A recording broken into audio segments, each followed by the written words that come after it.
akan menjelaskan bagian-bagian pada sel hewan. Yang pertama ada vasikel pinositotik, vasikel kecil yang terbentuk di dalam sel sebagai hasil dari proses pinositosis.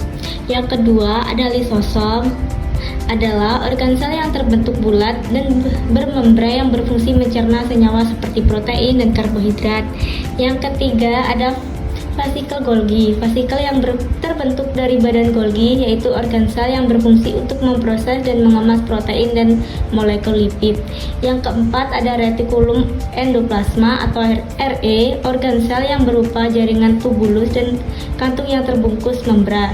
Yang kelima ada RE halus, adalah organ sel yang memiliki lapisan luar halus dan terbentuk seperti pipa yang meliuk-liuk. Yang keenam ada membrasel, adalah struktur selaput tipis yang mengelilingi sel yang memisahkan bagian dalam sel dari lingkungan luar.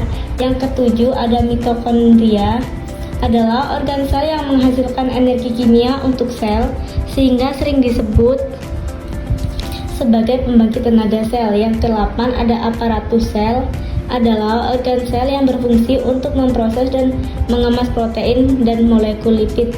Yang ke-9 ada nukleolus, adalah struktur bulat yang ditemukan di dalam nukleus sel yang berfungsi utamanya adalah untuk memproduksi dan merakit ribosom sel.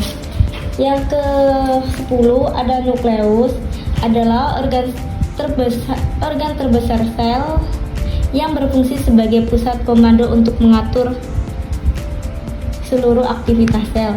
Yang ke-11 ada sentriol 2, adalah organ berbentuk tong yang terdapat di sitoplasma sel hewan. Yang ke-12 ada mikrotubulus, adalah komponen sitoskeleton sel yang terbentuk tabung berongga. Yang ke-13 ada sitoplasma, adalah bagian sel yang berada di dalam membran sel tetapi di luar inti sel. Yang ke-14 ada ribosom, adalah mesin seluler yang bertanggung jawab untuk membuat protein.